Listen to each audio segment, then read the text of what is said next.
హరే కృష్ణ. మొదటి క్లాసు అమ్మఒడిలోకి పయనం. ఇంగ్లీష్లో ద జర్నీ హోమ్ అన్నమాట. పరం పూజ్య రాధానాథ స్వామి మహారాజు ఆటోబయోగ్రఫీ ఆఫ్ ఎన్ అమెరికన్ స్వామి. ఆయన పుట్టి పెరిగింది అమెరికాలో, కానీ ప్రచారం చేస్తుంది భారతదేశంలో, ముఖ్యంగా ముంబై నుండి ప్రచారం చేసి ఎంతో మంది జీవితాల్లో ఈ భక్తి అనే దీపాన్ని వెలిగించారనమాట. ప్రభుపాదుల వారికి ఎంతో మంది గొప్ప శిష్యులు ఉన్నారు. పరం పూజ్య జయపతాక స్వామి మహారాజ్, పరం పూజ్య గోపాలకృష్ణ గోస్వామి మహారాజ్, పరం పూజ్య లోకనాథ గోస్వామి మహారాజ్, అలాగే ఇంకా ఎంతో మంది మహారాజులు ఉన్నారు. వాళ్ళలో రాధానాథ స్వామి మహారాజ్ కూడా ఒకరు. ఈయన ఫోటో అన్నమాట, రాధానాథ స్వామి మహారాజు ఫోటో ఇది. ఆయన ఫోటో, ఇంకో ఫోటో చేతిలో ఆయన రాసిన పుస్తకం ఇది, ద జర్నీ హోమ్ అని. ఈ ఇందాక చెప్పినట్లు ఆయన పుట్టింది అమెరికాలో, చికాగో నగరంలో పుట్టారు. 19 సంవత్సరాల వయసులో ఈ భారతదేశాన్ని, దేవుడి గురించి ఎక్కువగా తెలుసుకోవాలంటే ఆయన అక్కడ ఇక్కడ విన్నది ఏంటంటే, భారతదేశం వెళ్తే భగవంతుడి గురించి ఎక్కువగా తెలుసుకోవచ్చు అని చెప్పి యూరోప్ నుండి 6 నెలల పాటు ఆయన డబ్బు లేకుండా వాళ్ళని వీళ్ళని లిఫ్ట్ అడుగుతూ ఇండియా వచ్చారనమాట. భగవంతుడిని తెలుసుకోవటం గురించి 14 హిమాలయాల్లో ఉండి ఎంతో మంది సాధువులని, యోగులని వాళ్ళందరిని కలిసి చివరికి ప్రభుపాదుల వారిని కలిసి ఆయన్ని గురువుగా స్వీకరిస్తారనమాట. దానికంటే ముందు ఆయన జీవితంలో ఒక చోట అయినా ఒక ఇన్సిడెంట్ని ఆ పుస్తకంలో ముందులో రాస్తారనమాట. ప్రోలోగ్ అంటారు దాన్ని. ప్రోలోగ్ అంటే ఆయన జీవితంలో జరిగిన ఒక సంఘటన ముందు ఒక వివరించి దాని తర్వాత ఆయన బాల్యం నుండి రాస్తారు. ఆ సంఘటన ఏంటంటే పశుపతినాథ్ ఆలయంలో, ఇది నేపాల్ దేశం ఉంది కదా, నేపాల్ దేశంలో పశుపతినాథ్ ఆలయంలో ఆయనకి దర్శనానికి వెళ్ళాలి. ఇదన్నమాట పశుపతినాథుని గుడి నేపాల్లో. ఇందులో శివుని గుడి ఉంటుంది. ఇలా ఎంట్రన్స్ లో ఈ నంది, పెద్ద నంది విగ్రహం ఉంటుంది. తర్వాత లోపల ఇది ఈయన పశుపతినాథుడు, ఈ మూర్తి ఈ విధంగా ఉంటుందన్నమాట మూర్తి.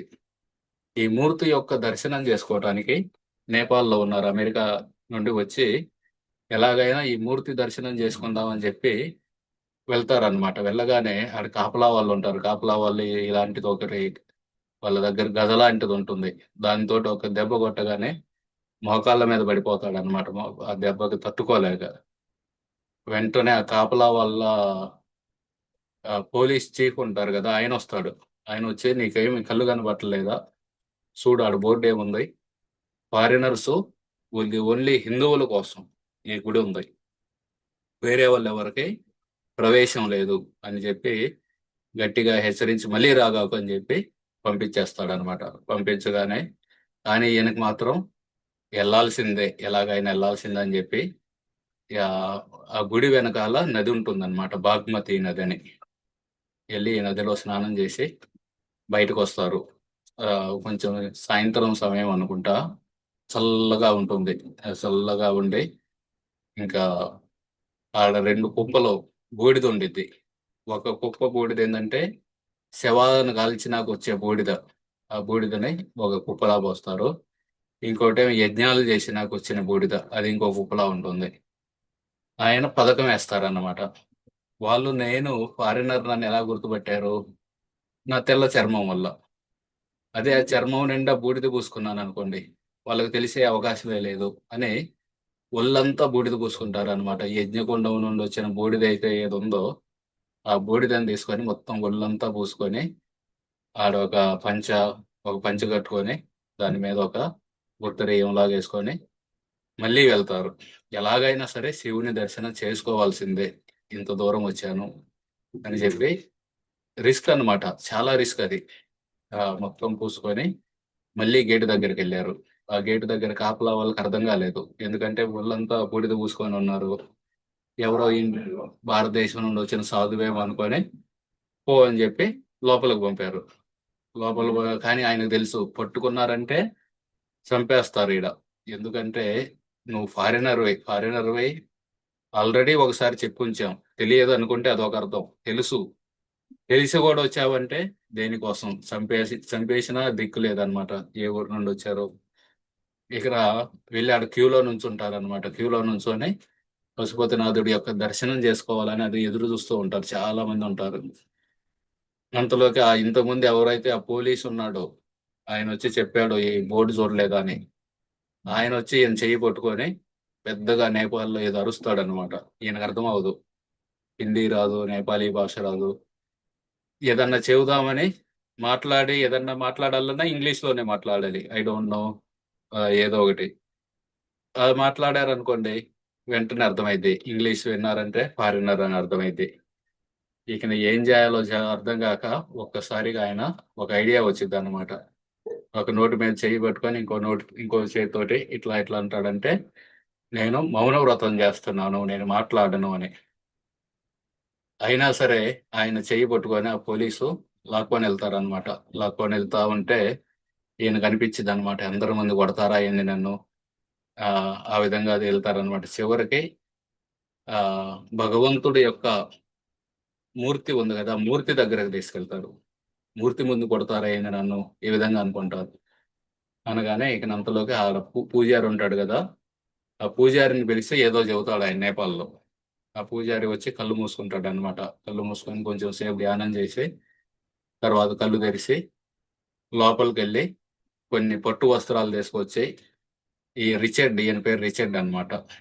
ఈయన పుట్టినప్పుడు వాళ్ళ అమ్మా నాన్నలు ఇచ్చిన పేరు రిచర్డ్. తర్వాత వాళ్ళ గురువు గారైన శ్రీల ప్రభుపాదులు వారు ఇచ్చిన పేరు రాధానాథ్ స్వామి. రాధానాథ్ దాస్ అని ఇచ్చారు ఫస్ట్ లో. తర్వాత సన్యాసం తీసుకున్నాక రాధానాథ్ స్వామి అయ్యారు. సో ఆ రిచర్డ్ కి ఆ పట్టుతో పట్టు వస్త్రాలతోటి తలపాగా చుట్టారనమాట ఆయన. తర్వాత కొన్ని పూలమాలలు తీసుకొచ్చి దేవుడి మీద వేసిన పూలమాలలు తీసుకొచ్చి ఈయన మెడలో వేశారు. తర్వాత కుంకుమ పువ్వుతోటి చేసిన ఒక స్వీట్ డ్రింక్ ఉంది. నీళ్లు, కుంకుమ పువ్వు, పంచదార వీటితోటి అది తీసుకొచ్చి ఇచ్చారు తాగని. ఈయనకేం అర్థం కావట్లేదు అనమాట. అసలు ఏం జరుగుతుంది? నన్నేదో కొట్టుకొని కొడతారు, చంపేస్తారు అనుకున్నాను. వీళ్ళేంది నాకు పట్టు వస్త్రాలు వేస్తున్నారు, దండలు వేస్తున్నారు, నీళ్లు తాగమని నీళ్లు ఇస్తున్నారు. ఏ పోలీస్ అయితే ఆయన పట్టుకొని వచ్చాడు ఆయన వంగి దండం పెడతాడు, ఆశీర్వాదమే అని అడుగుతాడు అనమాట. ఇక ఈయనకు అర్థం కాదు అసలు ఏంది, ఈయనకి నన్ను గుర్తుపట్టలేదు ఈయన. లేకపోతే గుర్తుపట్టినా సరే నా యొక్క దృఢ సంకల్పం ఎలాగైనా పశుపతినాథుడి యొక్క దర్శనం తీసుకోవాలని మళ్ళీ ఈ బూడిద ఇవన్నీ పూసుకొని వచ్చానని చెప్పి నా దృఢ సంకల్పాన్ని గౌరవిస్తున్నాడా? అది నాకు ఎప్పటికీ తెలియదు. ఎందుకంటే ఈయనకి నేపాల్ భాష రాదు, వాళ్ళకి ఇంగ్లీష్ రాదు. సరే అని చెప్పి ఆయన మళ్ళీ తిరిగి వస్తారనమాట. ఆ బాగ్మతి నది ఒడ్డున కూర్చొని ఆడ ఒక పురాతనమైన మర్రి చెట్టు ఉంటే ఆ మర్రి చెట్టు కింద కూర్చొని పైన చుక్కల్లో చూసుకుంటూ ఆలోచిస్తూ ఉంటారనమాట. ఎక్కడ పుట్టాను, ఎక్కడ పెరిగాను, ఎక్కడో చికాగోలో పుట్టిన నేను ఇక్కడికి రావటం ఏంది? ఈ సంస్కృతి అంతా నాకు విచిత్రంగా ఉంది. పశుపతినాథ్ ఏంది, ఈ బాగ్మతి నది ఏంది, ఈ శివుడేంది, ఇదంతా నా పెంపకానికి వాళ్ళ అమ్మా నాన్నలకి ఎవరికి తెలియని కూడా తెలియదు ఇవన్నీ. నాకు చాలా పరాయిది ఇది.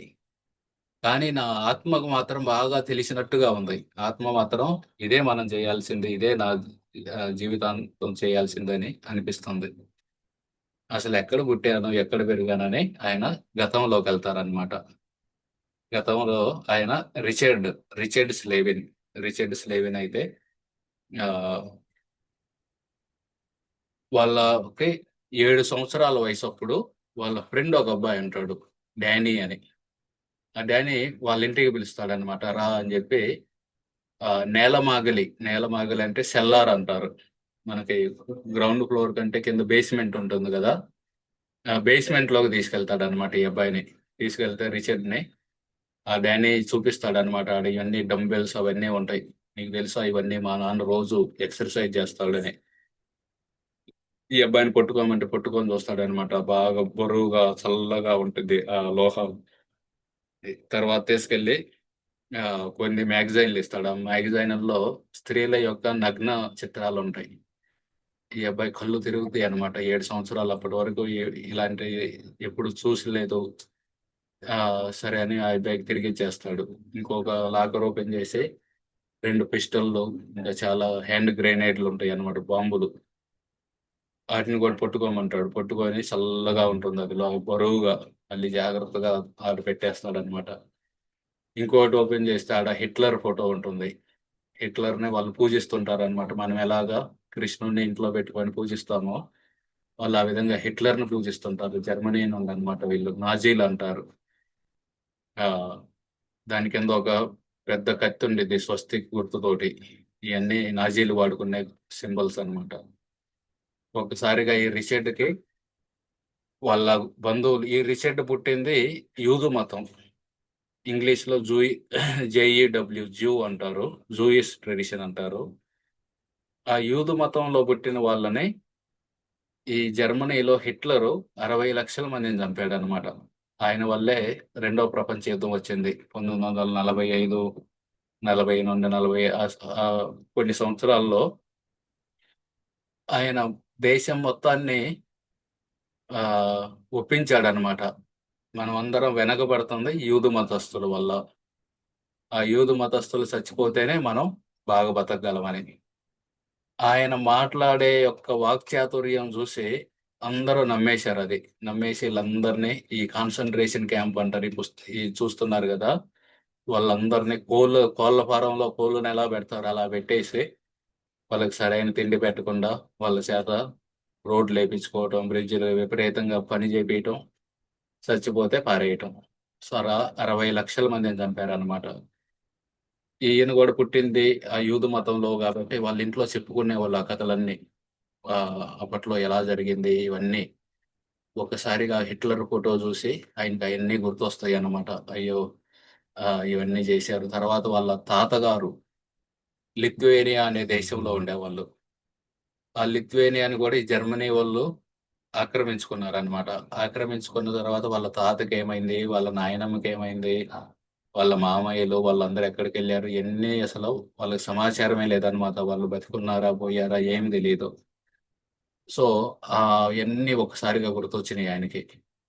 ఇంక తర్వాత ఈ పిల్లాడు చెప్పాడన్నమాట. డానీ రిచర్డ్ తోటి.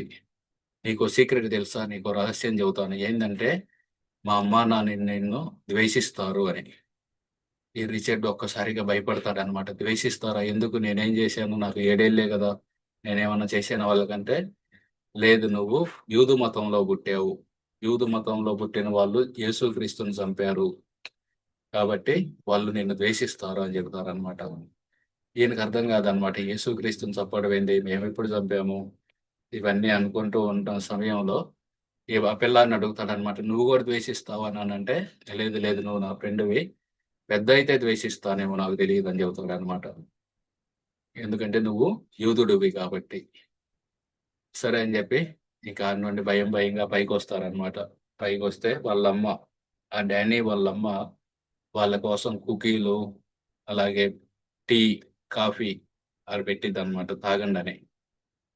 ఈ రిచర్డ్‌ని జూసి ఒక టైట్ స్మైల్ ఇచ్చిద్దనమాట. ఏదో గట్టిగా మొక్కుబడిగా నవ్విద్ది. తర్వాత వాళ్ళ నాన్నొస్తాడు. ఆయన అరనవ్వు నవ్వుతాడు. ఇయన్నీ జూసి ఆ పిల్లాడికి భయంగా ఈళ్ళు నన్ను ద్వేషిస్తారు. ఈ కుకీల్లో ఏమన్నా విషం బెట్టారేమో! అయి తింటే చచ్చిపోతాను నేను అని ఎదురు చూస్తుంటే వాళ్ళ అమ్ముండి ఏంటి తింటలేదు అంటుందనమాట. సరే అని జెప్పి ఈయన తింటాడు.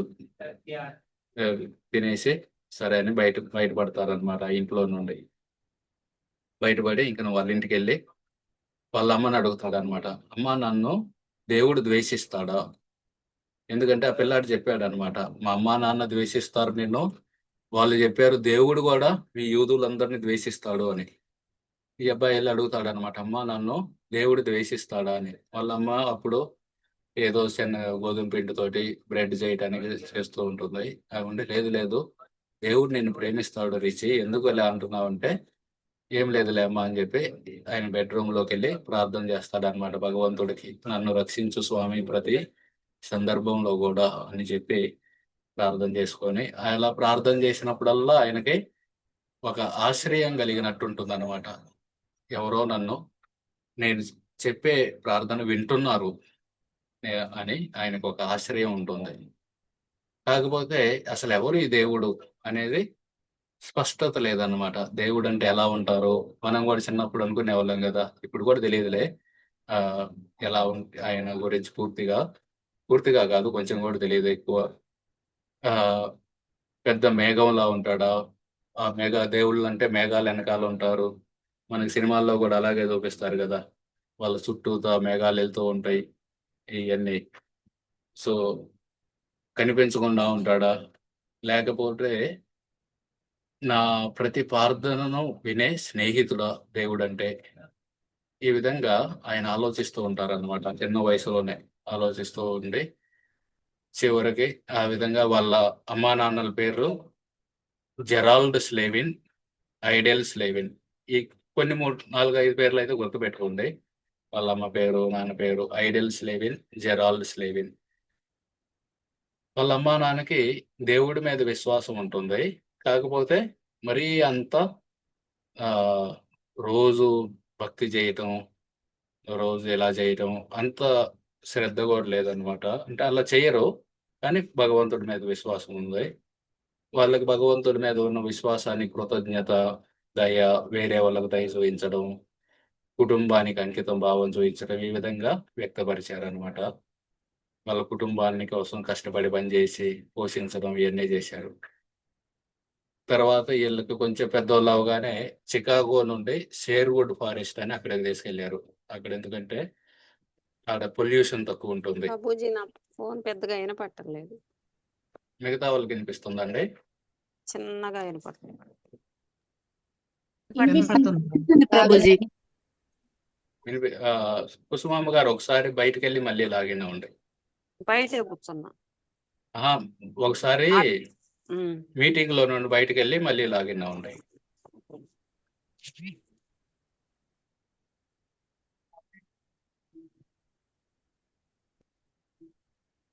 సరే.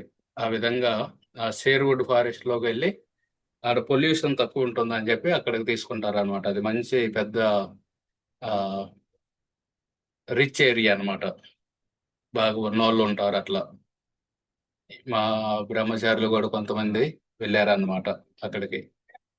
ఆహ్, ఎందుకంటే చైతన్య మహాప్రభు వాళ్ళ గురువు గారు ఈశ్వరపురి. వాళ్ళ ఊరెళ్ళినప్పుడు అక్కడి నుండి కొంచెం మట్టి తెచ్చుకున్నారనమాట. రోజు కొంచెం తిందామని గురువుగారు పుట్టినూరని. మా బ్రహ్మచారులు గూడా కొంతమందెళ్ళినప్పుడు మన గురువు గారి ఊరు ఇదని జెప్పి ఆడ నుండి కొంచెం మట్టి తీసుకొనొచ్చారు. అయితే వాళ్ళ అమ్మ చెప్పేదనమాట. ఈ రిచి చాలా స్వీట్‌గా ఉంటాడు గానీ, స్ట్రేంజ్‌గా ఉంటాడు. అంటే ముద్దుగా ఉంటాడు గానీ, వింతగా ఉంటాడు. ఆయన కొన్ని వింత అలవాట్లున్నాయనమాట. ఆ వింత అలవాట్లు ఎలా వచ్చినాయో వాళ్ళకే తెలీదు, ఈయనకి తెలీదు.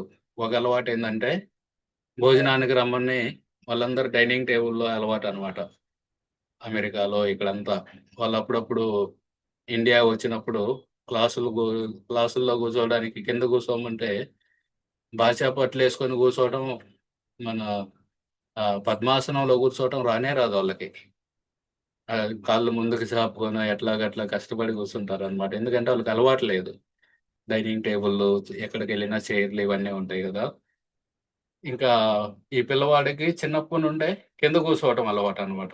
వాళ్ళకేమో కింద కూర్చుంటావేంది అసలు వాళ్ళకి అర్థం గాదది. కింద కూర్చోవటం ఏంది? మన ఇండియాలో అంటే కామన్ అది కింద కూర్చొని తినటం. కానీ అమెరికాలో కామన్ గాదనమాట ఇక్కడ. సరే అని జెప్పి బతిమిలాడితే, సరే నేను చైర్‌లో కూర్చోను, నుంచొని తింటాను డైనింగ్ టేబుల్ అని నుంచొని తినేవాడనమాట ఆయన. తర్వాత ఎప్పుడైనా హోటల్‌కెళ్లారనుకో, హోటల్ గూడా అంతే. హోటల్‌లో గూడా చైర్‌లో కూర్చోరు, నుంచొని తినేవాళ్ళు. ఆహ్, ఆ సర్వర్ ఉంటారు గదా! వాళ్ళొచ్చి ఇంకో చైర్ తేవాలంటే వాళ్ళ అమ్ముండి లేదు లేదు ఈయనకి చైర్‌ల మీద నమ్మకం లేదులే, నువ్వు తేవద్దని చెబుతారు. ఆ విధంగా అదొక వింత అలవాటు. తర్వాత కొత్త బట్టలు కొన్నారనుకోండి, ఆ కొత్త బట్టలను ఎన్నో సార్లు ఉతికితేనే యేసుకునేవాడనమాట ఆయన. ఉతికి చివరికి అవి పాతయిలాగా అనిపిస్తే అప్పుడేసుకునేవాళ్ళు. వాళ్ళ అమ్మకి అర్థమయ్యేది కాదనమాట. ఎందుకు ఈటిని ఉతకాలి? మనం అందరం కూడా చిన్న పిల్లలప్పుడు వినాయక చవితి వచ్చిందంటే కొత్త బట్టలన్నీ దేవుడి ముందు పెట్టుకొని కొంచెం పసుపు, పుస్తకాలు, కొత్త బట్టలు తర్వాత ఎప్పుడు వేసుకుందామా వీటిని, ఎప్పుడు ఫంక్షన్ వచ్చిద్దా అని ఎదురు చూస్తాం. కానీ ఈయనట్టు కాదనమాట. కొత్త బట్టలు వస్తే ఆటిని చాలా సార్లు ఉతికితే చివరకు పాతయి అయిపోతే అప్పుడు వేసుకునేవాళ్ళనమాట. వాళ్ళ నాన్న కొత్త షూస్ తెచ్చారనుకో, ఆ షూస్‌ని తీసుకెళ్ళి ఒక రాయి తీసుకొని గీసేవాళ్ళనమాట వాటిని. గీసి అయి పాతయిగా కనబడితే అప్పుడు వేసుకోవటం మొదలు పెడతారు. అలాగే వాళ్ళు కొత్త కారు కొనుక్కున్నా గానీ ఆహ్, మొ ఎనకాల సీట్‌లో దాక్కొని కూర్చొని అది పాత కారు అయిందాక దాక్కొని కూర్చునేవాళ్ళనమాట. ఆ విధంగా ఆయనకి ఆహ్, ఇతరుల కన్నా ఏవన్నా మంచివి ఉండటం నన్ను ఇబ్బంది పెట్టేది అని చెప్పేవాళ్ళనమాట. నా దగ్గర వేరే వాళ్ళ దగ్గర కొత్తయి బట్టలు లేవు. నా దగ్గర కొత్త బట్టలున్నా, వేరే వాళ్ళ దగ్గర కొత్త షూ లేవు. నా దగ్గరున్నా, వాళ్ళకి కొత్త కారు లేదు నా దగ్గరుంటే, ఆయనకి మనసులో ఏదో ఇబ్బందుండేదనమాట. వాళ్ళకి లేదే నాకుందే అని. అలాగే పేదలని, అణగారిన వర్గాలని వాళ్ళని చూసి బాధగా ఉండేదనమాట ఆయనకి. తర్వాత ఒకసారి హోటల్‌కెళ్తే, ఆ హోటల్‌లో అమెరికాలో ఏందంటే వాళ్ళు చదువుకుంటుంటారు, ఉద్యోగం గూడా జేస్తారు. సో, ఆ హోటల్‌లో వాళ్ళ ఫ్రెండ్ ఒక అబ్బాయి సర్వ్ చేస్తుంటాడనమాట. ఈయన నించొని ఉంటాడు ఒక టేబుల్ దగ్గర తిందామని వాళ్ళ ఫ్యామిలీ తోటి. వాళ్ళ ఫ్రెండ్ తీసుకొస్తాడనమాట. ఆహ్, భోజనాలు ఇవన్నీ. అది చూడగానే పరిగెత్తుతాడు బయటికి. బయటకి పరిగెత్తి కార్‌లో కూర్చుంటారనమాట. తర్వాత వాళ్ళ ఫ్యామిలీ అంతా తిరిగొచ్చి వాళ్ళ తాతయ్య అడుగుతారనమాట. "ఏమైంది రిషి ఎందుకు బయటకొచ్చావంటే" మా ఫ్రెండు ఆ అబ్బాయి చేత నేనెలా సేవ తీసుకుంటాను అని చెబుతారనమాట. వాళ్ళ తాత ఉండి "నువ్వు చేసింది మంచి పని" అని జెప్పి ఆయన్ని ఏమనరనమాట. ఆయన తాత పేరు విలియం బిల్ స్లెవిన్. ఈయన పేరు రిచర్డ్ స్లెవిన్. వాళ్ళ నాన్న పేరు జెరాల్డ్ స్లెవిన్. వాళ్ళ అమ్మ పేరు ఐడెల్ స్లెవిన్. వాళ్ళ తాత పేరు విలియం స్లెవిన్. వాళ్ళ తాతకి భక్తి ఉండేదనమాట. భోజనానికి అందరూ కూర్చున్నారనుకోండి డైనింగ్ టేబుల్ దగ్గర స వడ్డించగానే అందరూ తినేవాళ్ళు. వాళ్ళ తాత మాత్రం కళ్ళు మూసుకొని, చేతులు దగ్గర పెట్టుకొని ప్రార్థన చేస్తూ ఉండేవాడనమాట. ఈ రిచర్డ్ చూసేవాళ్ళనమాట. అందరూ చుట్టూ తింటున్నాడు. ఈయనొక్కడే కళ్ళు మూసుకొని ఏం చేస్తున్నాడు అని. తర్వాత ఈళ్ళకి యూదు మతం వాళ్ళకి గూడా కొన్ని ఇవుంటాయనమాట. అక్కడ నేర్పుతారు. హిబ్రూ పాఠశాలుంటాయి. అక్కడ వాళ్ళకి ప్రార్థన చేయటం ఏంటి ఇవన్నీ నేర్పుతారు. కాకపోతే అక్కడ పంపాలంటే డబ్బులు కావాలి బాగా. వాళ్ళ నాన్న దగ్గర మరీ అంత ఎక్కువ డబ్బులు లేక పంపడనమాట. కాకపోతే ఆడ పూజారి ఉంటారు గదా! ఆయన్ని రబ్బీ అంటారు వాళ్ళ మతంలో. ఆ రబ్బీ దగ్గరకి పంపి కొన్ని ప్రార్థనలు చెప్పండంటే ఆయన నేర్పుతారనమాట. నేర్పగానే ఈ పిల్లాడుండి, ఈ రిచర్డ్ ఉండి, "మీరు ప్రార్థనలు నేర్పారు. కాకపోతే వాటి అర్థం తెలీదు నాకు. వాటి అర్థం చెబుతారా?" అని అడుగుతారనమాట. ఒక్కసారిగా రబ్బీకి కళ్ళమ్మట నీళ్లు తిరుగుతాయనమాట. ఎంతోమంది పిల్లలొస్తారు. ఆ ప్రార్థనలు బట్టి కొడతారు, ఎళ్ళిపోతారు. నువ్వే రిషి వాటి అర్థం అడిగావు. ఎందుకు చేస్తున్నావు ఈ ప్రార్థన అని అలాంటి వాళ్ళు చాలా అరుదుగుంటారు అని చెబుతాడనమాట. అయితే ఇక నువ్వు ఆయనుండి రబ్బీ గారు ఎలా ప్రార్థించాలి మనం భగవంతుడికి అంటే, ఆయన వాళ్ళ మతంలో ఉన్న ఒక గ్రంథంలో ఉన్నది చెబుతారనమాట. మన కోరికలను తీర్చమని ప్రార్థించడం కంటే, భగవంతుని ఉద్దేశ్యం నెరవేర్చడంలో కలిగే ఇబ్బందులు మరియు సందేహాలను అధిగమించడానికి బలం ఇవ్వమని దేవుడిని ప్రార్థించడం మంచిది అని అడుగుతారనమాట. మన కోరికలు తీర్చమని అడగకూడదు భగవంతుడిని. అప్పుడేమవుతుంది? నాకు కారు గావాలి, నాకు ఇల్లు గావాలి, మా అమ్మాయికి పెళ్లి గావాలి, లేకపోతే ఇట్లా వేరు వేరు కోరికలుంటాయి గదా! ఆ కోరికల గురించి ప్రార్థిస్తే మనం భగవంతుడిని నాకు సేవ చేయండి అని అడుగుతున్నాం. ఆయన బిజీ అవ్వాలి గదా! ఆయన బిజీ అయ్యి మన కోసం ఒక కార్ అరేంజ్ జేయాలి. మన కోసం ఒక ఇల్లు అరేంజ్ జేయాలి. సో, ఆయన చేత సేవ తీసుకోవటం కంటే, మనమే ఆయనకి సేవ చేయాలనమాట. మనం ఆయనకు సేవ చేసే సమయంలో కొన్ని ఇబ్బందులొస్తాయి. కామము, క్రోధము, లోభము ఇట్లా వేరు వేరు ఇబ్బందుల వల్ల సేవ సరిగ్గా చేయలేకపోతాం. అటువంటి పరిస్థితుల్లో భగవంతుడికి ప్రార్థన జేసి, స్వామి ఈ ఇబ్బందుల వల్ల నేను మీకు సరిగా సేవ చేయలేకపోతున్నాను. ఆహ్, వాటిని నుండి బయటకు రావడానికి నాకు బలం ఇవ్వు స్వామి అని ప్రార్థన చేయాలి. అంతేగాని మన కోరికలు తీర్చమని కాదు. ఇది యూదు మతంలో ఉంది. మనం కూడా ఇదే పాటిస్తాం. రూపగోస్వామి గారు ఆహ్, అన్యాభిలాషిత శూన్యం జ్ఞాన కర్మ ధనావృతం అని ఒక శ్లోకం చెబుతారన్నమాట. వేరే కోరికలు లేకుండా భగవంతుడికి సేవ చేయాలనే చేస్తేనే దాన్ని భక్తి అంటారు. ఉత్తమ భక్తి అని. సో, ఈ విధంగా అన్ని మతాల్లో ఎతికితే ఒకే రకమైన సిద్ధాంతాలు దొరుకుతాయన్నమాట. సో, ఇది చెప్పగానే ఇంక ఆయన ఆ విధంగా ప్రార్థన చేసేవాళ్ళు. తర్వాత వేరు వేరు మ్యూజిక్ వినేవాళ్ళనమాట. అప్పట్లో పీటర్, పాల్, మేరీ అని వాళ్ళు ఒక టీమ్ అన్నమాట. వాళ్ళు పాడిన పాటలు బాగా వినేవాళ్ళం. అందులో ఏముందంటే, early in the morning about the break of day I ask the lord to help me find my way. దీన్ని మళ్ళీ మళ్ళీ వినేవాళ్ళనమాట. అంటే పొద్దున్నే నేను రోజు దేవుడిని అడిగేవాడిని. నాకు దారి చూపించు స్వామి, నాకు దారి చూపించు అని. సో, ఆ విధంగా ఈ పాటే ఆయన జీవితానికి ఒక పునాదిలా తయారైందనమాట. ఎందుకంటే ముందు ముందు ఆయన వేరు వేరు దేశాలు తిరిగారు. ప్రతిరోజు కొత్తే అన్నమాట. ఎక్కడికెళ్తారో తెలీదు. వాళ్ళు ఎవరు లిఫ్ట్ ఇస్తే వాళ్ళు ఎక్కడికెళ్తే అక్కడికెళ్ళాలి. ఆ విధంగా ప్రతిరోజు నన్ను చూయించు స్వామి, నాకు దారి చూయించు స్వామి ఇట్లా ప్రార్థన చేసేవాళ్ళు. తర్వాత బ్లూస్ అని కొన్ని పాటలుంటాయన్నమాట. అమెరికాలో ఆఫ్రికన్ అమెరికన్స్ అని ఉంటారన్నమాట. వాళ్ళెవరంటే, వాళ్ళు పుట్టింది ఆఫ్రికా దేశంలో. వాళ్ళందరినీ ఓడల్లో తీసుకెళ్లారన్నమాట అమెరికాకి. అమెరికాకి తీసుకెళ్ళి వాళ్ళని పొలాల్లో పని చేపియటం, బానిసల్లా వాడుకునేవాళ్ళన్నమాట. వాళ్ళ చేత వేరు వేరు పనులన్నీ చేయించడం. ఇక నా ఇంట్లోనే ఉండిపోతారు వాళ్ళు. వాళ్ళ తర్వాత వాళ్ళ పిల్లలు అట్లా. సో, ఆ విధంగా బానిసల్లా వాడుకునేవాళ్ళు. వాళ్ళకొక ప్రేమ ఏముండేవి కాదనమాట. వాళ్ళందరిని ఒక జంతువుల్లా చూసేవాళ్ళు. మీరు గనుక అనుకుంటే ఈ కుల వివక్ష మన భారతదేశంలో ఉందని, అంతకంటే ఎక్కువ వివక్ష ఉందన్నమాట వేరే దేశాల్లో. కనీసం మన భారతదేశంలో ఈ విధంగా బానిసత్వం ఈ లెవెల్‌లో లేదన్నమాట. ఈళ్ళింకా ఎక్కువగా ఆహ్, వాళ్ళని వాళ్ళల్లో ఎవరన్నా గట్టిగా ఉన్నాడనుకోండి పురుషుడు, ఆయన చేతే స్త్రీలందరిని కల్పించి వాళ్ళకి పిల్లలకి పుట్టే విధంగా చేస్తారు. మనం ఎలాగో జంతువులకి చేస్తాం గదా! గేదెలకి, ఆవులకి ఆ విధం అన్నమాట. సో, అటువంటి క్రూరంగా చూసేవాళ్ళు వాళ్ళని. వాళ్ళ పొలాల్లో పని చేసి బాగా అలిసిపోయి, ఆ బాధలో కొన్ని పాటలు రాసుకున్నారన్నమాట.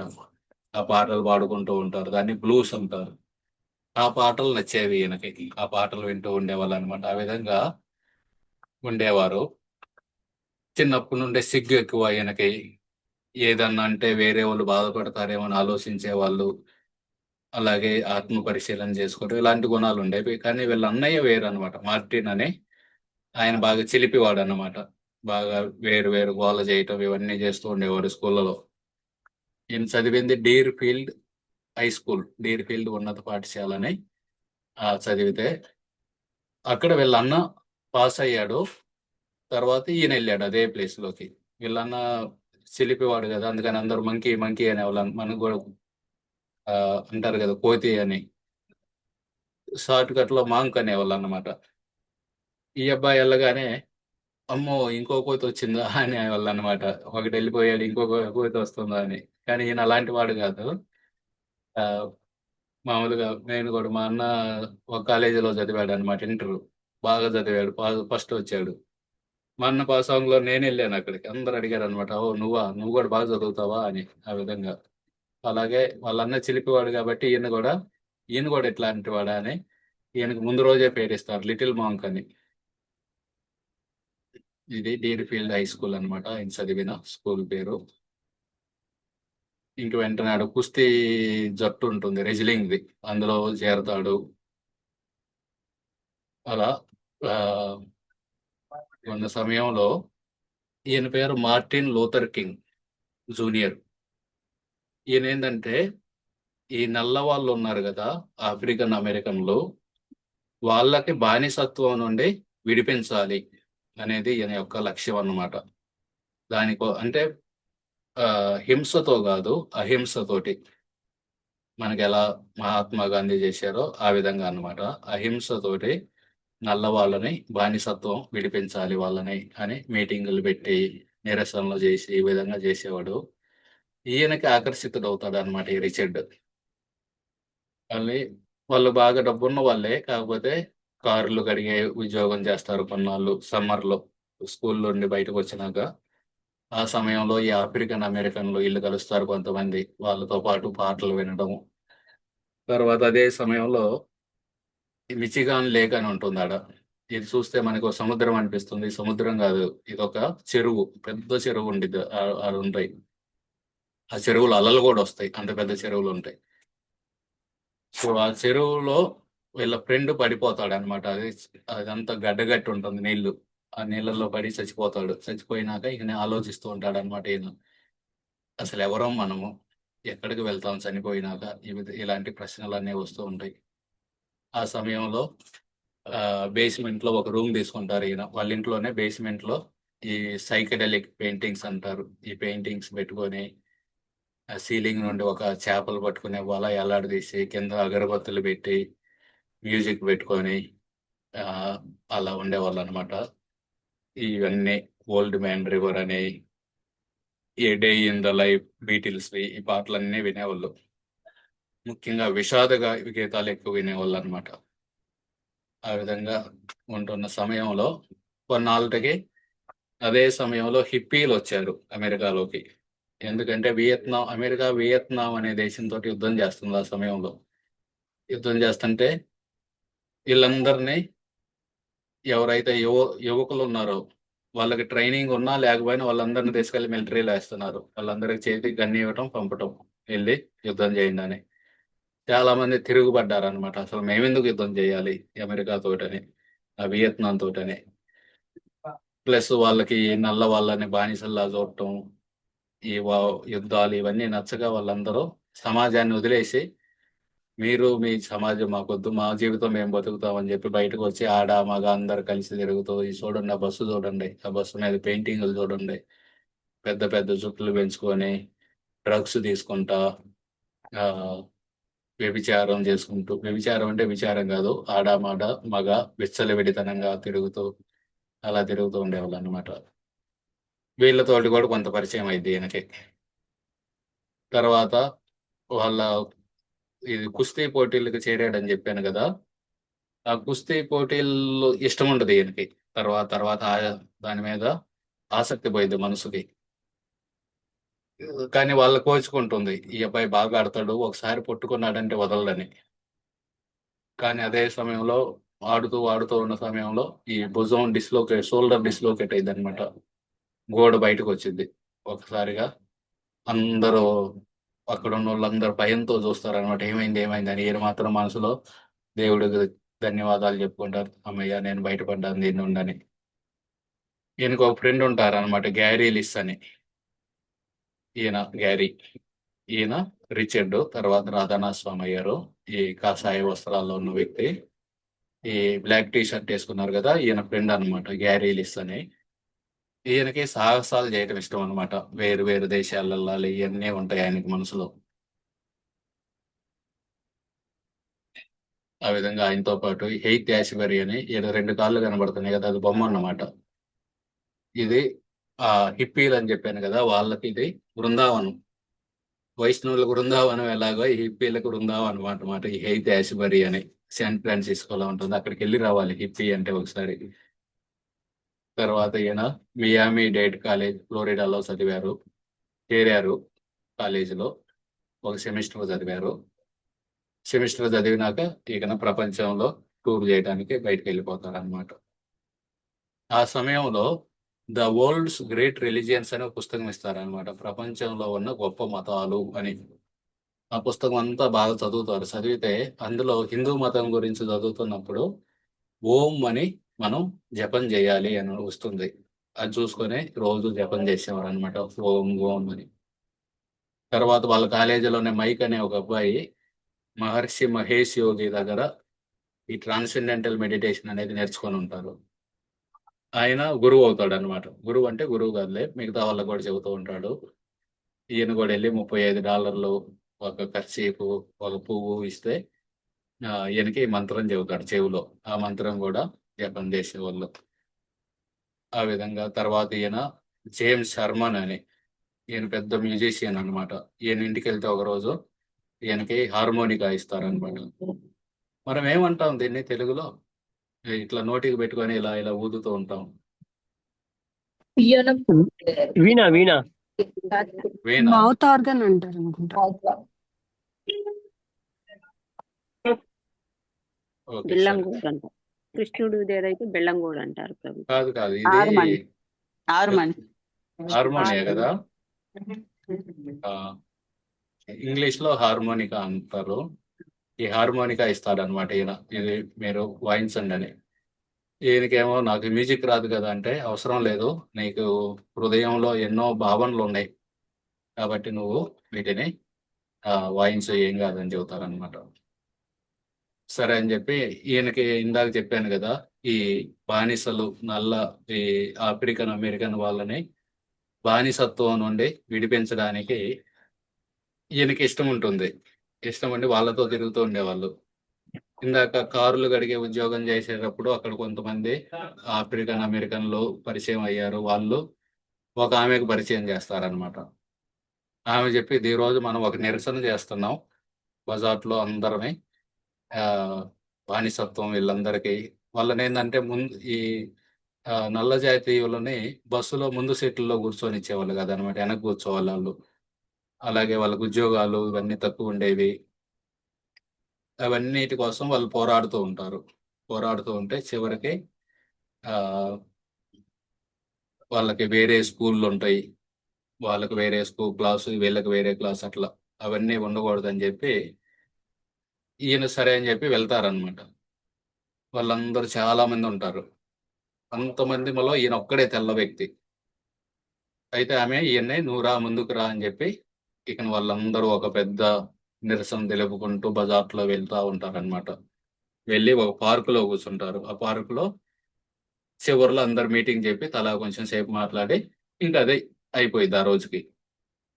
అయితే ఈమె ఎవరైతే ఈయన తీసుకెళ్ళిందో ఆమె వెళ్ళి చెబుతుంది అనమాట, మార్టిన్ లూథర్ కింగ్ అప్పటికే చంపేస్తారు వేరే వాళ్ళు. చంపేస్తే ఆయన చనిపోయినా సరే ఆయన ఆశయాలు ఉన్నాయి, ఆయన ఆశయాలను మనం నెరవేర్చాలి, మనం శాంతియుతంగా ఉండాలి, అహింసతోటి ఇవన్నీ సాధించాలి, ఇవన్నీ చెబుతూ ఉంటుంది. చెప్పి తిరిగి వచ్చి కూర్చొని ఈయనకి చెబుతుంది అనమాట, నేను బాగా మాట్లాడాను అంటే బాగా మాట్లాడారు అంటారు. తర్వాత ఇంకొక నల్ల వ్యక్తి వెళ్తారు అనమాట. ఆయన వెళ్ళి, ఈ అహింసతోటి సాధించేది ఏమి లేదు, మనకి చెయ్యికి చెయ్యి తీయాల్సిందే, ప్రాణానికి ప్రాణం తీసేయాల్సిందే, ఆ తెల్ల వాళ్ళ ఇళ్ళన్నీ తగలు పెడదాం, వాళ్ళందరినీ చంపేద్దాం, అది ఇదని చెప్పి వాళ్ళే అన్ని చోట్ల ముందు ఉంటారు. ఈ రోజు నిరసనలో చూసారా లేదా, ఎవరు ముందున్నారు? ఈ తెల్ల ఆయన ముందున్నాడు, మనం అందరం వెనకాల ఉన్నాం. వెనకలోని మాతాజీ ఎవరైతే ఏమున్నారో ఆమె లేకపోతారనమాట చెప్పడానికి, ఆయన ముందు లేడు, నేనే ఆయన తీసుకొచ్చాను ముందు అని. కానీ మైక్ ఆయన చేతిలో ఉండేదలితే ఏమేమి చేయలేకపోతారు. ఇంకా అక్కడ ఉన్న వాళ్ళందరూ కూడా ఈయన శత్రువులా చూస్తూ ఉంటారు అనమాట. ఈయన వెళ్ళింది వాళ్ళకి సహాయం చేద్దామని వెళ్ళారు పాపం, వాళ్ళే ఈయన శత్రువులా చూస్తున్నారు. ఇంకా చివరికి ఆమె ఉండి చెబుతారనమాట, నువ్వు ఇక్కడ ఉండటం సురక్షితం కాదు, నువ్వు వెళ్ళిపోయా, నన్ను క్షమించు అని.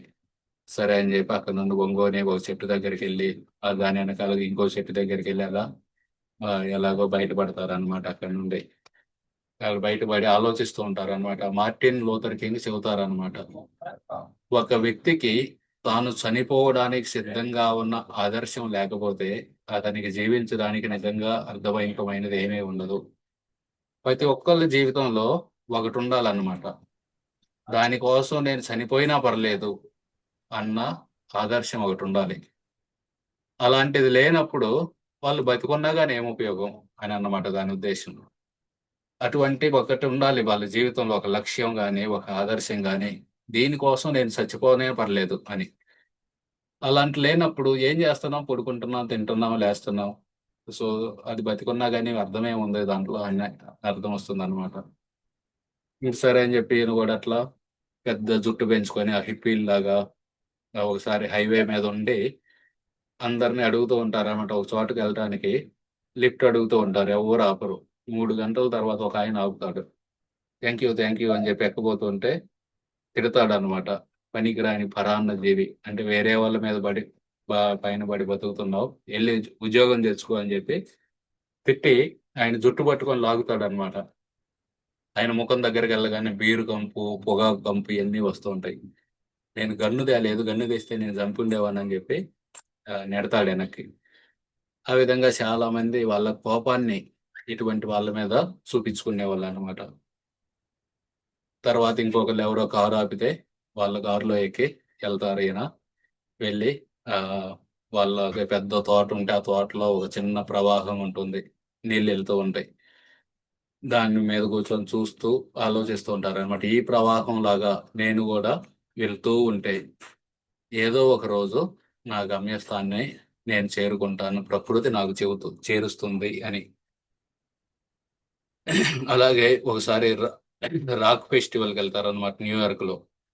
అక్కడ మొట్టమొదటిసారి ఒక డివోటీ కలుస్తారు. ఒక డివోటీ కలిసి ఒక పాంప్లెట్ ఇస్తారు. ఆ పాంప్లెట్ లో ప్రభుపాదుల వారి ఫోటో ఉంటుంది, ఆయన చూడరు అప్పుడు. అదే సమయానికి ఇంకొక ఆయన వస్తాడు. ఇంకొక ఆయన వచ్చి ఈయనకి గంజాయి అమ్మడానికి ప్రయత్నం చేస్తాడు. ఈయన దగ్గర డబ్బులు ఉండవు. ఈ డివోటీ కూడా పాంప్లెట్ ఇచ్చి డబ్బులు ఇయ్యి అంటారు, నా దగ్గర లేవంటారు. అంతలోకి ఇంకా ఆయన పాంప్లెట్ తీసుకోవటం మర్చిపోయి వెళ్ళిపోతాడు. ఈయన ఆయన బ్యాగులో వేసుకుంటాడు.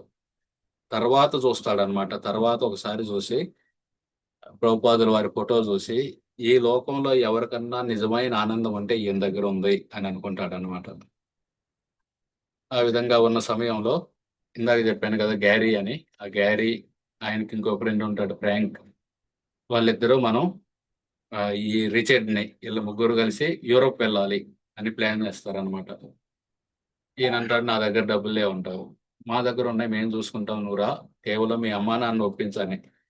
సరే అని వాళ్ళ అమ్మా నాన్నలు పాపం డిన్నర్ తింటుంటే వెళ్ళి చెబుతారనమాట, నేను యూరోప్ వెళ్ళాలని అనుకుంటున్నాను. వాళ్ళు ఆశ్చర్యపోతారు, ఎలా బతుకుతావు, ఎక్కడ తింటావు, నువ్వు ఇంకా పిల్లాడివి, 19 ఏళ్ళ పిల్లాడివి, దేశం వదిలి వెళ్తానంటున్నావు అంటే, లేదు లేదు నేను వెళ్తే చాలా నేర్చుకుంటాను. ఇక వాళ్ళ అమ్మా నాన్నలు ఉండే, సరే వెళ్ళు, నువ్వు తిరిగి వచ్చిన దాకా మేము నీ కోసం ఎదురు చూస్తూ ఉంటాం, రోజు ఆందోళన పడుతూ అని చెబుతారు. సరే అని చెప్పి వెళ్తారనమాట. ఈయన వెళ్ళి ఫ్లైట్ లో కూర్చోగానే, ఫ్లైట్ లో ఎక్కగానే ఒక ఆమె ఉంటుంది. ఆమె ఆమె పక్క సీట్ అనమాట, ఇది విండో సీటు. నాకు విండో సీటు వెళ్ళడానికి దారి ఏంటంటే, ఆమె సూప్ ఎలా చూసిద్దంటే, వెళ్ళి వేరే సీటు చూసుకో. ఎందుకంటే ఈయన హిప్పీ లాగా ఇది పెంచుకొని ఉన్నాడు కదా జుట్టు. లేదండి, ఫ్లైట్ అంతా ఫుల్గా ఉందని చెప్పి ఈయన వెళ్ళి ఈయన సీట్లో కూర్చుంటారు. అయినా సరే ఆమె ఈయన రొసరొసలు ఆడుతూ చూసిద్ది. ఈయన ఆమె చూడకుండా ఉందామని అటు చూస్తారనమాట. విండోకి చూస్తూ ఉంటే కాసేపటికి మళ్ళీ తిరిగి చూస్తే ఈయన ఉంటాడు, జానీ వింటర్ అని, ఈయన పెద్ద రాక్ స్టార్ అనమాట. సో ఆమె అంతకుముందు కూర్చున్న ఆమె చెప్పిద్ది అనమాట ఎయిర్ హోస్టెస్ కి, నాకు అలాంటి ఆయనతో ఇచ్చావు, నాకు వద్దు అక్కడ అని. సరే అని చెప్పి వీళ్ళిద్దరు అయితే, ఇద్దరు పెద్ద జుట్టు వాళ్ళు అని చెప్పి వీళ్ళిద్దరిని ఒకసారి వేస్తే ఇంకా వాళ్ళు ఫ్లైట్ లోనే పెద్ద పాటలు పాడుకుంటూ అలా వెళ్తారు. ఆ విధంగా లగ్జంబర్గ్ అని వెళ్తారు అనమాట, యూరోప్ లో. చికాగో నుండి యూరోప్కి వెళ్ళారు, ఇప్పుడు టూర్కి వెళ్ళారు వీళ్ళ ముగ్గురు, ఫ్రాంక్, గ్యారీ, రిచర్డ్ అంటే రాధానాథ స్వామి. తర్వాత వెళ్ళి వాళ్ళ స్లీపింగ్ బ్యాగులు ఉంటాయి, ఒక టెంట్ వేసుకొని పడుకుంటారు. పొద్దున్నే నిద్రలేవగానే ఆ ప్రాంక్ అరుస్తూ ఉంటాడు అనమాట, డబ్బు ఏది అని. అందరు వెళ్ళి ఎతికితే ఎవరో దొంగతనం చేస్తారు, డబ్బులన్నీ పోతాయి, ఆ ప్రాంక్ దగ్గర ఉన్నాయి. ఈ రిచర్డ్ దగ్గర ఏమో ఒక $20 ఉంటాయి. $20తో ఎలా బతకాలి? ఆ ఫ్రాంక్ ఉండి నేను ఇంటికి వెళ్ళిపోతాను అంటాడు. వీళ్ళుండే పోయి ఉండు ఏం కాదంటే, లేదు లేదు నేను ఎలా బతుకుతాను, నేను బతకలేను ఇలా అని. వీళ్ళు మాత్రం మనం వెళ్ళేదే లేదు, ఇక్కడే ఉందామని ఇడే ఉండిపోతారు, ఈ రిచర్డ్, గ్యారీ. ఇంక తర్వాత హిప్పీలతోటి, వేరే హిప్పీలతో కలిసి నెదర్లాండ్ వెళ్తారు. తర్వాత ఆమ్స్టర్డామ్ వెళ్తారు. ఆ విధంగా డబ్బులు లేవు పాపం. రోజు ఒక బ్రెడ్ కొనుక్కోవటం, ఆ బ్రెడ్ ని 2 ముక్కలు చేయటం. గ్యారీ ఒక ముక్క తింటాడు, ఈయన ఒక ముక్క తింటాడు, రోజుకి ఇంక అదే అన్నమాట. అలా చాలా రోజులు ఒక అర బ్రెడ్ తిని బతికారు. ఇది ఆమ్స్టర్డామ్ లో ఒక హిప్పీలోకి ఉండే స్క్వేర్ అన్నమాట. వాళ్ళందరూ ఇక్కడ ఆక్యుపై చేసుకున్నారు దీన్ని. ఇది కూడా ఆమ్స్టర్డామ్ లో కాస్మోస్ అని. ఇక్కడున్న సమయంలో శ్యామ్ సుందర్ ప్రభుపాదుల వారి శిష్యులు అనమాట, శాన్ ఫ్రాన్సిస్కోలో ఆయన డివోటీ అయ్యారు. వాళ్ళు ముగ్గురు వెళ్తారనమాట యూరోప్. 3 భార్యాభర్తలు యూరోప్ లో ప్రచారం చేద్దామని. ఆ శ్యామ్ సుందర్ ప్రభు ఈ ప్రసాదం తీసుకొస్తారనమాట. నీకు ప్రసాదం కావాలంటే ఆమెను అంటారు. ఈయన చేతిలో ఈ పెరుగులో ఈ పండ్లు కలిపినవి అన్నమాట. ఆయన చేతులు వేస్తారు. ఈ చిన్న ఆ పెరుగు కారుతూ ఉంటుంది. ఏం చేయాలంటే తిను అని చెబుతారు. తింటారు ఈయన.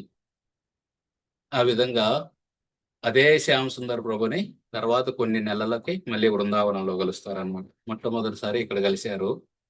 కాకపోతే శ్యామ్ సుందర్ ప్రభుకి తెలియదు ఈయన ఎవరో. ఈయన ప్యాంట్ షర్ట్ లో ఉన్నారు అట్లా. తర్వాత చిన్నగా లండన్ వెళ్తారు. లండన్ లో వాళ్ళందరూ రానియరు అనమాట. వీళ్ళందరూ డ్రగ్స్ చేస్తున్నారని వాళ్ళందరిని ఎతికి డబ్బులు ఎంత ఉన్నాయి అంటే ఒక $5-6 చూపిస్తారు. మీలాంటి జంతువులు వద్దు అసలు మా దేశానికి అని తిడతారు. తిట్టి సరే వెళ్ళు, కానీ ఏ తప్పు చేసినా సరే జైల్లోకి వెళ్ళిపోతారని పంపుతారనమాట. ఆ విధంగా ఈయనకి వాళ్ళ తల్లిదండ్రుల జనరేషన్ వాళ్ళదేంది, పెళ్లి చేసుకోవాలి, ఇల్లు కట్టుకోవాలి, ఉద్యోగం చేసుకోవాలి, పిల్లల్ని కనాలి, అదే జీవితం అనమాట. ప్లస్ ఈ నల్ల వాళ్ళని బానిసలుగా చూస్తూ ఉంటారు వాళ్ళు. అలాగే ఈ వియత్నాం యుద్ధం ఇవన్నీ నచ్చవు వీళ్ళకి. అలాగని చెప్పి ఈ హిప్పీలతో తిరుగుతారు. ఈ హిప్పీల్లో ఒక ఆయన ఉంటాడు, జిమీ హెండ్రిక్స్ అని.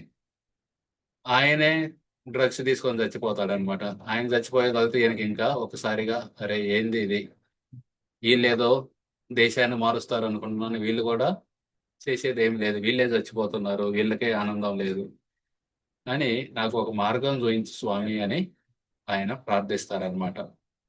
ప్రార్థించి ఇక లండన్ లో ఒక చర్చిలో రోజు రాత్రిపూట ఒక బేస్మెంట్ ఉండేది అనమాట. దాంట్లో పడుకోవడానికి ఆ ఫాదర్ ఓపెన్ చేసేవాడు అనమాట. వీళ్ళందరూ ఇలా స్లీపింగ్ బ్యాగులు తీసుకెళ్ళి పడుకునే వాళ్ళట. రాత్రిపూట థేమ్స్ నది ఒడ్డుకి వెళ్ళి చూస్తూ ప్రార్థన చేస్తూ చివరికి ఆయన అనుకుంటారనమాట, వాళ్ళు వీళ్ళు చేస్తున్నారు కదా అని చెప్పి నేను కూడా చేసి నా జీవితం ఎందుకు వృధా చేసుకోవాలి, నా సొంతంగా నేను బతకలేనా, వాళ్ళు వీళ్ళని చూసి ఎందుకు నేను బతకాలి, నా యొక్క విలువల ద్వారా నేను బతకాలి. అలా బతుకుతుంటే ఏదో ఒక రోజు భగవంతుడు చెప్పిన నిబంధనల ప్రకారం కూడా బతకగలుగుతాను అని ఆయన అనుకుంటారనమాట. ఆ విధంగా ఈయన లండన్కి వెళ్ళారు. తర్వాత క్లాసులో ఇప్పుడు ఇవన్నీ అమెరికాలో ఉన్నారు కదా, మనకి పేర్లు ఇవన్నీ కొంచెం వేరుగా ఉంటాయి. తర్వాత కొన్ని రోజులకి మనకి ఇండియా వచ్చినాక బాగా సుపరిచితంగా ఉండేది అనమాట. కథ అనేది బాగా అర్థమయ్యేది మనకి. ఇప్పుడు ఏంటంటే ఆ మార్టిన్ లూథర్ కింగ్ ఎవరు ఇవన్నీ మనకు అర్థం కావు సరిగా.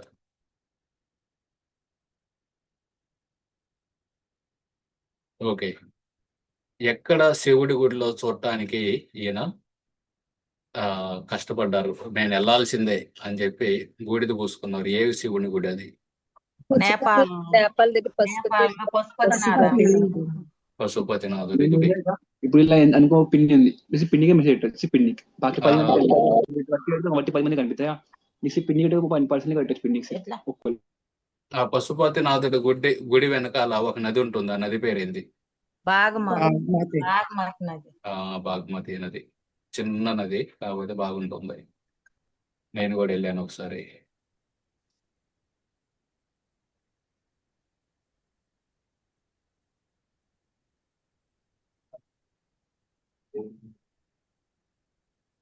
యూదు మతస్థుల్ని చంపింది ఎవరు?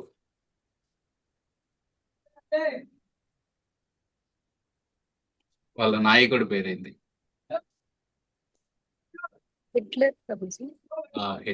హిట్లర్ అని 60 లక్షల మందిని చంపాడు అనమాట. వీళ్ళ చుట్టాలు కూడా చాలా మంది చనిపోతారు, ఈ అబ్బాయి చుట్టాలు.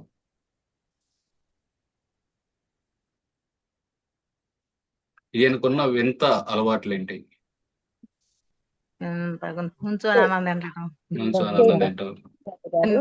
అన్ని పాతగా ఉండాలి, కార్లు బట్టలు కొత్త బట్టలు తీసుకొస్తే ఉతికి వేసుకోవటం, కారులో వెనకమాల నక్కి కూర్చోవటం. ఎందుకు అలా చేసేవాళ్ళు? ఒకళ్ళ కన్నా ఆ బయట ఉండోళ్ళు వాళ్ళు ఆ, వాళ్ళకన్నా మనం ఎందుకు గొప్పగా ఉండాలా అని ఆలోచన. ఆ, ఒకళ్ళ కన్నా ఒకళ్ళ దగ్గర లేనివి ఈయన దగ్గర ఉంటే ఈయనకి ఇబ్బందిగా ఉండేదన్నమాట. ఈయన చదివిన స్కూల్ పేరు ఏమన్నా గుర్తుందా? డీర్ నేను ఫీల్డ్. రాసుకున్నాను ప్రభుజీ, చెప్పాను. చెప్పండి. డీర్ ఫీల్డ్ డీర్ ఆ, field deer field high school, very good. రాసుకుంటేనే మంచిదే. నేనేమి రాసుకోకుండా చెప్పొద్దు అంటలేదు, రాసుకొని చేస్తే ఇంకా మంచిది.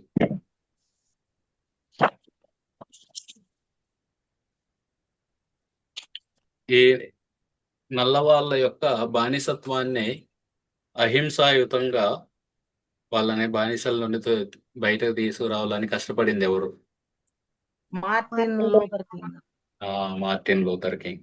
ఈయన కూడా ఆయనకి కొన్నాళ్ళు ఆయనతో పాటు ఉన్నారన్నమాట. వీళ్ళ ఫ్రెండ్ ఒక ఆయన ఉంటాడు, ఎప్పుడు సాహసాలు చేయాలని. ఆయన పేరేంది?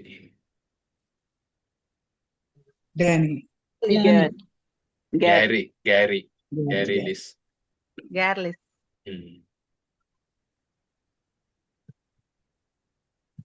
ఆ విధంగా ఫ్రాంకు, గ్యారీ, ఈ రిచర్డ్ వీళ్ళు యూరోప్కి వచ్చారు ఇప్పుడు అమెరికా నుండి. తర్వాత ఫ్రాంక్ వెళ్ళిపోయారు. ఇప్పుడు వీళ్ళిద్దరు అన్నారు అనమాట. ఏకనేళ్ల ప్రయాణం మొదలైంది. 7 నుండి 6 నెలలు పట్టింది ఇండియా రావడానికి. ఆ దేశం ఈ దేశం లిఫ్ట్ అడిగి అట్లా వెళ్ళి ఇట్లా వెళ్ళి చివరికి వస్తారనమాట ఇండియాకి. ఇండియాకి వచ్చినాక మళ్ళీ ఎన్నో రోజులు పట్టింది ప్రభుపాదుల వారిని కలవడానికి. అవన్నీ చూద్దాం మనం తర్వాత క్లాసుల్లో. 4-5 క్లాసుల్లో ఈ రాధానాథ స్వామి మహారాజు యొక్క 75వ పుట్టినరోజు కాబట్టి ఆ సందర్భంగా ఇది చూద్దాం. మీ దగ్గర పుస్తకం అంటే చదవండి, పుస్తకం చదవండి, అది ఇంకా మంచిది.